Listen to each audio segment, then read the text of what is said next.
Queridos, o eu é o nosso constante companheiro. Eu nos acompanha desde o nosso nascimento. Eu gosto assim, eu quero agora, eu estou certo. E aí, sem perceber, a gente cresce centrado em nós mesmos, acreditando piamente que o mundo gira ao nosso redor, que as pessoas existem para atenderem as nossas expectativas. Dificilmente a gente lembra de olhar para o lado, de olhar para quem está perto da gente, seja para ajudar ou para pedir ajuda. Por falar em pessoa ao lado, você sabe o nome da pessoa que está aí perto de você? Aproveite esse momento, se apresente, pergunte o nome da pessoa que está perto de você.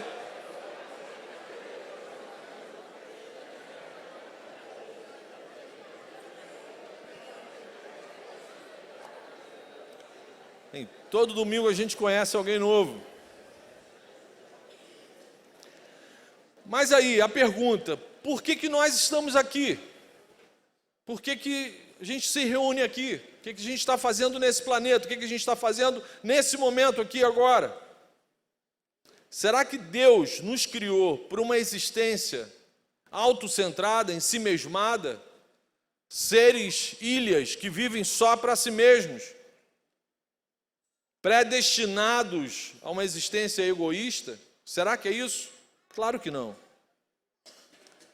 Quem fizer uma leitura das Escrituras vai descobrir rápido que Deus nos criou para que nós o conhecêssemos, para que a gente aprendesse a amá-lo e que através desse nosso relacionamento com Ele a gente aprendesse a se conhecer, a se amar, a se cuidar, a investir na vida um dos outros. A solidão nunca fez parte dos planos do Deus Pai, do Deus Filho, do Deus Espírito Santo. A solidão nunca fez parte dos planos de Deus, desde o início. Está lá registrado em Gênesis 2, anote. Falar nisso, você está anotando as pregações, anotando o que Deus fala com você nesse momento? Anote essa passagem, Gênesis 2, 18. Não é bom que o homem esteja só. Deus não planejou solidão para ninguém. Depois ele reforça isso lá em Eclesiastes, no capítulo 4, versículo 9, Deus faz questão de nos falar que é melhor serem dois do que um. Deus planejou assim, irmãos. Deus deseja assim. Porque sempre foi da vontade do Senhor que o ser humano desfrutasse da sua presença, na presença dos seus semelhantes. Sempre em comunhão, sempre com outras pessoas. Infelizmente, a queda fez entrar no coração do homem esse desejo pecaminoso de ser Deus de si mesmo. Infelizmente, isso desorganizou o projeto inicial. Isso desorganizou os nossos afetos, desorganizou o nosso intelecto, desorganizou nossas emoções. Nos transformou de fato em seres egoístas e adoradores de nós mesmos. Somos ególatras por natureza. Depois da queda, o planeta Terra passou a ser povoado por criaturas que cada vez mais se afastam do seu Criador e cada vez mais se afastam do seu semelhante. O pecado fez com que a gente desaprendesse a amar. O pecado fez com que a gente tivesse dificuldade de, em certa forma, até odiasse uma vida de comunhão. Mas a queda não conseguiu mudar o amor de Deus por nós. Amém, aleluia. O Deus do amor encarnou, assumiu a nossa humanidade. Jesus assumiu forma de servo, forma de homem. Jesus veio nos salvar de nossa inimizade com Deus. Jesus veio nos levar novamente para perto dele, para andarmos juntos e mostrar a bênção maravilhosa que é amar e ser amado. A bênção maravilhosa que é a gente caminhar juntos com ele e com os nossos semelhantes. Aqueles que pela fé creem no sacrifício de Jesus, na cruz do Calvário, passam a ser chamados de filhos de Deus. É família. Deus não só nos adota, mas Ele nos transforma em filhos legítimos. Jesus nos insere na família dele. A gente passa a ser povo de Deus, família de Deus. A isso Jesus chama de igreja, corpo de Cristo na face da terra. Ele nos ensina em sua palavra que agora a gente tem uma missão, que é amarmos uns aos outros, assim como Ele nos amou. Começando pelos da família da fé, começando pelos de casa, aprendendo a amar. Se o pecado desorganizou os nossos afetos, Jesus organiza, Jesus ensina a gente a amar. E a gente começa a fazer isso com os de casa. Está lá em Gálatas 6, versículo 10. Anote aí, Gálatas 6, versículo 10. Façamos o bem a todos, especialmente aos da família da fé. Onde que eu reaprendo a amar? Primeiro, meu coração tem que estar cheio do Deus do amor, tem que estar cheio de Jesus. Eu não posso dar para uma outra pessoa aquilo que eu não tenho. Eu tenho que estar cheio de Jesus e vou aprender a amar com os meus irmãos, a família de Deus, a família da fé. Guarde isso. Não dá para amar e servir a Jesus sem amar e servir aos irmãos da fé. Esses amores são inseparáveis. Não dá para você amar e servir Jesus desconectado do amor e do serviço aos seus irmãos na fé. Esses amores são inseparáveis. A igreja de Jesus é o lugar onde pecadores salvos por Ele estão nesse processo de transformação, de aperfeiçoamento, de crescimento na fé. Deus usa a sua palavra, usa os nossos relacionamentos aqui dentro da igreja para ensinar a gente a ser mais humano, para ser mais gente, para ser mais sensível com as pessoas à nossa volta. Infelizmente, não é de agora, algumas pessoas, mesmo se dizendo crentes, mesmo demonstrando algum afeto por Jesus, mantêm uma distância da igreja de Cristo. O autor da carta aos Hebreus já convivia com essa questão em sua comunidade, ali perto do ano 70 depois de Cristo. Já tinha gente naquela comunidade da fé que insistia em viver longe do corpo de Cristo, longe da igreja. Por isso que eu separei o texto de Hebreus, capítulo 10, versículo 24 e 25, para a gente relembrar como que Deus deseja que a gente ame e se envolva intensamente com a igreja, com a família da fé. Vamos ler então? Você estava com a Bíblia aí marcada, esperando, ansioso para ler a palavra, então a gente vai ler agora. Ó. Hebreus 10, 24 e 25. E consideremos uns aos outros para nos incentivarmos ao amor e às boas obras. Não deixemos de reunir-nos como igreja, segundo o costume de alguns, mas procuremos encorajar-nos uns aos outros, ainda mais quando vocês veem que se aproxima o dia. Amém. Até aqui. A epístola aos Hebreus, essa carta, na verdade, é uma pregação, é um sermão com o objetivo principal de exortar os irmãos em Cristo a perseverarem naquilo que é central na nossa fé, aquilo que é central na vida de todo cristão. Ele ainda frisa aqui, ainda mais quando vocês sabem que se aproxima o dia, que Jesus está voltando. A gente não tem tempo de ficar sem fazer o que é para ser feito. Aqui nesses 2 versículos, o autor chama a nossa atenção para o fato de que Deus quer sim que a gente se reúna, que a gente congregue, que a gente caminhe juntos, como igreja, com regularidade. Para quê? Em primeiro lugar, para você ouvir a palavra sendo pregada. A pregação do Evangelho é feita desde o tempo de Jesus para a multidão, para todo mundo, para a grande reunião. Para a gente receber nesse grupo grande a ministração dos sacramentos, batismo, ceia, para orar, para cantar, para dar graças ao Senhor, para aprender a servir aos outros. Isso a gente aprende aqui. Não tem como a gente fazer isso em casa, meus irmãos, sozinhos. Deus não quer que você viva longe do corpo de Cristo. Ele deixa isso bem claro. Ter comunhão com os irmãos da fé, com a congregação local, é um imperativo, é uma ordem. Está aqui, Hebreus 10, 25. Não deixemos de reunir-nos como igreja. Mas percebam que a ênfase aqui no texto sagrado não é para você frequentar a igreja por frequentar. Não é para você frequentar a igreja na expectativa de que vai receber algo dela, vai receber alguma bênção especial dela. Não, a ênfase aqui no texto é frequente para você abençoar, frequente para você servir, frequente para você animar, para você encorajar, para você ser bênção para outras pessoas. Amém? É a frequência fiel nesses encontros com os irmãos que Deus usará para transformar a gente de verdade em cristãos. O autor da carta deixa claro que é nessa comunhão com a igreja que nós somos encorajados, somos animados, inclusive em nossa missão de amarmos uns aos outros. A gente precisa investir mesmo nessa ordem, irmãos, de partilharmos a nossa vida com os nossos irmãos na fé. A gente tem que buscar isso com intensidade. A gente precisa se ajudar um ao outro na caminhada cristã, nesse exercício de animar, de renovar o ânimo um dos outros, de encorajarmos uns aos outros ao amor e às boas obras. E aí, como que, olhando para esse texto, que aplicação prática a gente pode extrair dessa passagem das Escrituras? A aplicação principal aqui, irmão, ame a família de Deus. Ame a família de Deus. Vou repetir a frase que eu falei no início. Não dá para você amar e servir a Jesus sem amar e servir aos seus irmãos na fé. Não dá. Então, como que a gente vive isso na prática? Em primeiro lugar, o texto deixa bem claro para a gente: reúna-se como igreja, como célula.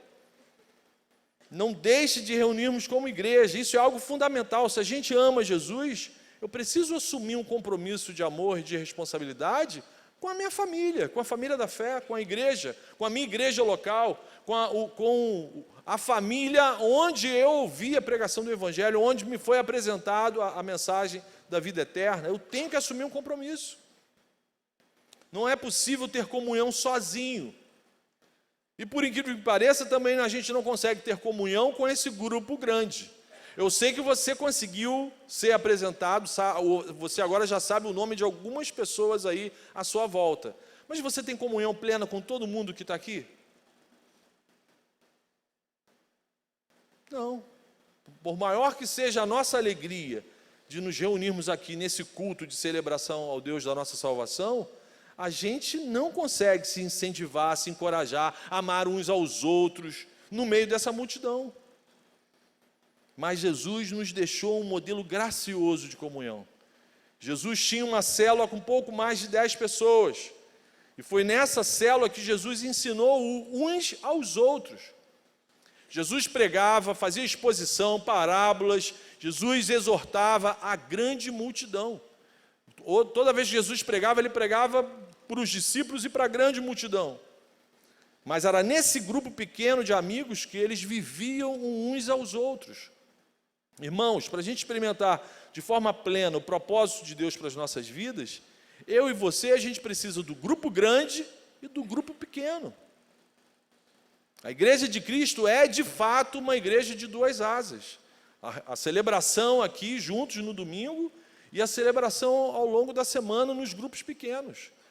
Aqui a gente recebe a revelação, a informação, e no grupo pequeno a gente coloca em prática. No grupo pequeno a gente começa o treinamento. No grupo pequeno a gente se experimenta. A gente ouve, deixa entrar para o coração, e no grupo pequeno a gente coloca isso na prática. O melhor lugar para a gente experimentar uns aos outros são nas nossas células. Não funciona ter um ou outro, ou não ter nenhum. Vou ficar em casa assistindo pela internet. Não funciona, cristianismo não funciona assim. Você precisa de uma célula para chamar de sua família e igreja. Você precisa de uma célula para chamar de sua. Amém? Se você se decepcionou com alguma igreja, com alguma liderança religiosa, lamente com Jesus. O ideal era que a gente não se decepcionasse, mas a gente também não pode ser ingênuo de acreditar que instituições administradas por homens, por pecadores, por pessoas caídas, tão confusas quanto você, vão ser perfeitas. Mas se você de fato se entristeceu, se decepcionou, lamente com Jesus, chore com Jesus e peça a Jesus um outro local para você congregar com urgência. Você não pode ficar nesse, estou vendo, estou orando. Não, Jesus, aqui não dá mais para eu caminhar, mas o Senhor me mostra uma igreja para eu caminhar rápido. Eu preciso servir o teu corpo, eu preciso estar unido à família de Deus. Deus quer que o sirvamos juntos, meus irmãos. Do mesmo modo que um bebê precisa de uma família, precisa de adultos para tomarem conta dele, para o alimentarem, para limparem ele, para cuidarem da sua saúde, a gente também precisa de irmãos maduros na fé para cuidarem da gente, para nos ajudarem a crescermos de forma saudável na estrada da fé. Deus planejou para ser assim. A Bíblia revela que essa comunhão dos grupos pequenos, ensinada por Jesus, nos leva muito além de uma simples socialização com outras pessoas, para algo muito maior. Esse envolvimento com um grupo pequeno leva, muitas vezes, a gente a sofrer junto com o outro, a chorar com os que choram, a se alegrar com os que cantam. Isso é muito mais do que uma reuniãozinha social. É você envolver vida com vida. É você a adotar a dor do outro. É você se preocupar de fato com a vida do outro. É você mudar as suas orações. A sua oração passa a iniciar com o nome de outras pessoas. Senhor, socorre o irmão tal. Senhor, socorre a minha irmã. Isso você só vai viver, experimentar-se uns aos outros no grupo em que Jesus instituiu, no grupo pequeno. A gente está vivendo nesse mês a campanha da valorização da vida, né? O Setembro Amarelo. A solidão pode levar a gente a experimentar momentos muito ruins na nossa vida, inclusive a depressão. E a depressão pode nos abater de uma forma terrível. Mesmo cercados de gente, a Bíblia menciona homens e mulheres, crentes fiéis ao Senhor, que ficaram num estado tão grande de tristeza que deprimiram terrivelmente. Rebeca, Jacó, Moisés, Jó, a lista é grande, Jeremias, vai lembrando aí, tem muitos irmãos, gente fiel do Senhor, crente fiel, cercados de pessoas que deprimiram. Mas quando a gente está inserido no corpo de Cristo, quando a gente caminha num grupo pequeno, uns aos outros, só em olhar o semblante do irmão, a gente já sabe se o irmão está bem ou não está bem. A gente tem como atuar, a gente tem como ajudar, a gente tem como intervir, a gente tem como ouvir o irmão. Às vezes não é para falar nada, é para abraçar e chorar junto. Nossos irmãos da célula aprendem no grupo grande que, por sermos amados pelo Senhor, a gente precisa se tornar cada vez mais sensível e atencioso com os irmãos que estão à nossa volta, principalmente os nossos irmãos da fé no grupo pequeno. E aí vem a segunda aplicação. A gente aprende a chorar com os que choram, mas aprende também a animar essas pessoas. Então a segunda aplicação é: animem-se uns aos outros. A vida em comunhão, a vida no grupo grande e no grupo pequeno, para ensinar a gente a animar um ao outro. 1 Tessalonicenses 5, versículo 11, o apóstolo Paulo fala a mesma coisa.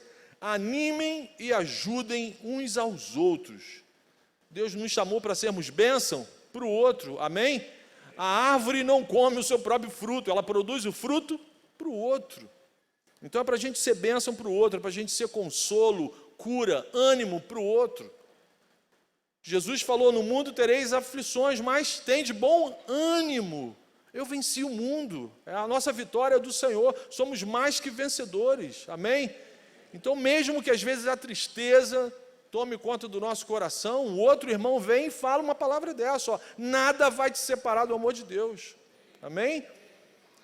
Eu encontro Paulo falando isso em 2 Coríntios, está aí para você anotar, 2 Coríntios capítulo 1, versículo 3, Paulo afirma exatamente isso. Deus nos consola e nos fortalece nas nossas tribulações, para que, depois que a gente passa, que a gente é experimentado por essas tribulações, a gente se torna instrumento nas mãos de Deus para consolar e animar o outro. Aleluia. Aleluia. Você passa a ser o instrumento de Deus para animar e consolar o outro que está sofrendo. Deus cuida de mim e me ajuda a cuidar do meu irmão. Você só vai viver isso no grupo pequeno, meu irmão. Você só vai viver isso na célula. Jesus nos fortalece dessa maneira. O amor de Deus por nós e em nós tem que nos deixar atentos e sensíveis a esse imperativo, a essa ordem de animarmos uns aos outros. Você sabe quantas pessoas hoje, nesse momento, na sua célula, estão doentes?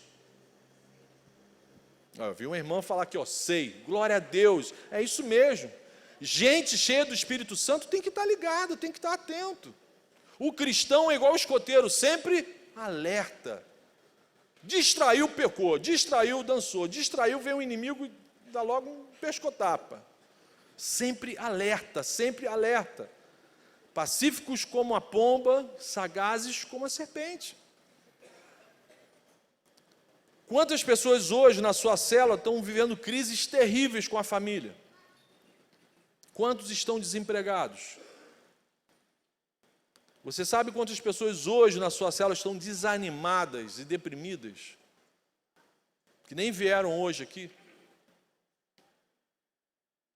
Quando a gente está cercado por pessoas que de fato estão prestando atenção na gente e na nossa dor, a gente é verdadeiramente consolado. A gente é curado, a gente é reanimado. O outro cola do nosso lado e fala, cara, eu estou contigo, você não está sozinho. E aí uma terceira aplicação, que está no início do texto que a gente leu hoje, encorajem-se uns aos outros ao amor e às boas obras. Essa é a terceira aplicação que a gente encontra no texto, está no versículo 24. Incentivem-se, encorajem-se uns aos outros ao amor e à prática das boas obras. Coloque a sua mente para funcionar.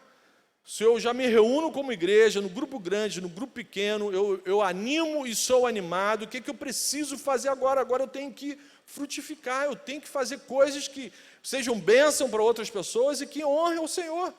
Eu tenho que pensar que maneira que eu posso incentivar, estimular, aquecer a minha célula para tomar atitudes no dia a dia, na semana da célula, que gerem amor, gerem ações de intervenção, de bênção na vida de outras pessoas. Deus nos ama e quer que os seus filhos amem-se uns aos outros. 1 João 4, versículo 11, amados, visto que Deus assim nos amou, nós também devemos amar uns aos outros. Amor é algo prático, é algo que é experimentado no grupo pequeno. Para você, estando habilitado no grupo pequeno, aí você consegue fazer isso lá fora. Tem gente que quer amar o próximo lá na África, mas não consegue amar o próximo dentro de casa, não consegue amar o pai, não consegue amar a mãe, não consegue amar... esse líder de célula eu não quero mais amar não, pastor. Aí quero ir para a África. Você tem que treinar primeiro aqui em casa. Esse amor demonstra que nós somos de fato salvos. Esse amor demonstra que somos de fato família de Deus. É um ensaio para a eternidade, meus irmãos. Aleluia, aleluia. Eu falo isso em todo batismo, a gente vai passar a eternidade juntos. Eu não sei quanto tempo dura a eternidade, mas é um bocado de tempo, hein? A gente vai passar a eternidade juntos, a gente tem que começar a treinar isso aqui. Esse amor à família da fé é um testemunho para o mundo. Jesus falou isso, pela forma como vocês se tratarem aqui, no grupo pequeno, no grupo grande, o mundo lá fora vai saber, Deus de fato existe, Jesus de fato existe. Olha a forma como eles se tratam, olha como eles se cuidam, olha como eles se amam. Agora, para a gente viver esse amor, a gente precisa muito da graça de Deus, porque não é a minha força, não é a minha sabedoria, é graça do Senhor agindo na nossa vida. A gente precisa de muita disposição para obedecer, porque amor é uma ordem, não é algo natural da nossa inclinação. A gente sabe se amar o outro, a gente tem que acatar isso como uma ordem. Jesus deu uma ordem, Mateus 22, 37. Amar ao próximo é um mandamento. Se fosse algo natural, Deus não precisava dar essa ordem para a gente. Amar é um mandamento, porque a gente desaprendeu a fazer isso. E amar o próximo requer também muito conhecimento bíblico da pessoa de Cristo. Não tem como eu ser imitador de Jesus se eu nunca li o Evangelho, se eu não sei como que Jesus agia no grupo grande, no grupo pequeno, nos momentos mais íntimos, mais particulares. Como anda o nosso estudo da palavra? Como anda a nossa frequência nos finais de semana de treinamento? Nossa atenção às pregações? Você tem de fato mantido o hábito, o bom hábito de anotar aquilo que Deus está falando com você nesse momento? Irmãos queridos, a gente precisa buscar isso intensamente. Eu estou aqui justamente para falar que essas coisas não acontecerão naturalmente. Você tem que buscar o Evangelho com força mesmo, com insistência. Assuma hoje um compromisso com Deus de encorajar, de servir o seu irmão à sua volta, lá na sua cela, um grupo pequeno, de dedicar a sua vida para as pessoas que te cercam, que Deus colocou perto de você. Imagina, irmãos, imagina comigo. O que pode acontecer se cada célula mesmo, de verdade, se unisse para demonstrar juntas o amor de Deus aqui no nosso bairro? Imagina, se sua célula pudesse se reunir para ajudar alguém, de repente, um mutirão doméstico, a sua célula se reúne, de repente, estou especulando aqui do lado de uma casa, onde vocês sabem que o morador ali está no veneno, está vivendo uma situação difícil. Seu grupo pequeno chega lá e com disposição para virar uma laje, para acertar um telhado, para capinar um quintal. Fazer as festas sociais é muito boa, eu adoro festa social, olha o tamanho que eu estou. Mas por virar uma laje é bênção também, irmãos, né? Ajudar a montar um telhado, capinar um terreno. E aí depois faz a festinha, né? Aí me chama, eu vou lá, glórias. Me chama também para virar laje, estou precisando. Mas imagine, irmãos, as nossas células envolvidas de fato em ações práticas de amor ao próximo. Pô, a célula pode se reunir, por exemplo, e participar das atividades do Oceânica Social. Você não precisa ir lá nos recantos, nos bolsões, das misérias, lá longe, não. Tem aqui pertinho da gente. Se envolva com a Oceânica Social, ajude a comprar e a montar as cestas. Mais do que isso, invista na vida das famílias que recebem essas cestas. São famílias, né? Ouvi um irmão falando amém. Amém! Se tem gente necessitada dessas cestas, tem gente necessitada de oração, de palavra de ânimo, de palavra de encorajamento, de conforto, de consolo, de gente só para abraçar e chorar junto. Momento para você falar de Jesus para essas pessoas. Você pode participar, por exemplo, nas visitas ao lar samaritano. Se envolva com isso. Convoque a sua célula para participar disso. Procura o Milton, procura o Beto. Como é que a nossa célula pode ir participar disso? Ou no orfanato, tem um orfanato de crianças, de meninos aqui pertinho da nossa igreja. Irmãos, a fé sem obras é morta. Se a gente fica semana após semana ouvindo a revelação, estudando a palavra de Deus, e isso não se transforma em ações práticas de amor ao próximo, isso vai virar condenação sobre a vida da gente. Que Jesus vai falar, eu tive doente, você não me visitou. E aí vem aquela outra lista terrível de coisas que, mas quando que você teve doente, Jesus? Concentre-se no que de fato é importante, amém, irmãos? Concentre-se no que de fato é importante. Comunhão, relacionamento, grupo grande, grupo pequeno, família de Deus, amor ao próximo, ações em conjunto.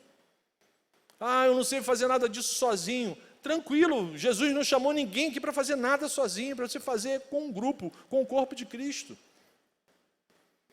O apóstolo Paulo afirma lá em Romanos 13:10, o amor ao próximo é o cumprimento da lei, é o resumo de tudo. Façamos isso juntos como igreja, amém? As pessoas só perceberão que Jesus as ama de verdade se nós, unidos como família de Deus, a gente demonstrar isso com ações práticas com as nossas vidas, amém? Não é verdade? Quando isso acontecer e tem acontecido, como que é maravilhoso, é bênção pura, é exatamente para isso que Deus nos reúne aqui, exatamente para isso que Deus nos trouxe para aqui, para esse mundo. Eu quero concluir com uma palavra do apóstolo Paulo, que está lá em 2 Coríntios 13, versículo 11, depois se você anotar, puder ler. Paulo termina essa passagem falando assim, sem mais, irmãos, despeço-me de vocês, procurem aperfeiçoar-se, exortem-se mutuamente, tenham um só pensamento, vivam em paz, ame a família da fé, e o Deus de amor e paz estará com vocês para sempre. Amém? Feche seus olhos, vamos orar. Senhor Jesus, ajuda-nos, Senhor, a amarmos os nossos irmãos, Senhor. Ajuda-nos a amarmos a nossa igreja, Senhor. Ajuda-nos a servir a Tua igreja, a amarmos a nossa célula, Senhor, a fazer o bem, Senhor. Ajuda a gente, Senhor, a ser bênção na vida das pessoas que o Senhor mesmo tem colocado perto da gente, Pai. Por favor, não deixe a gente cair na tentação de nos afastarmos da comunhão com o corpo de Cristo. Por favor, livra-nos do mal, livra-nos do nosso egoísmo, do nosso coração enganoso. A gente quer expressar, Senhor, o nosso amor, a nossa gratidão ao Senhor, obedecendo a Tua palavra, Pai. Então, por favor, nos ajude, encha-nos com Teu Espírito Santo, Senhor. Apaixone a gente pela célula, pelo grupo pequeno, Senhor, pela comunhão com os irmãos, Pai. Por favor, incendeia a Tua igreja, Pai. É o que eu te peço, em nome de Jesus. Amém. Amém.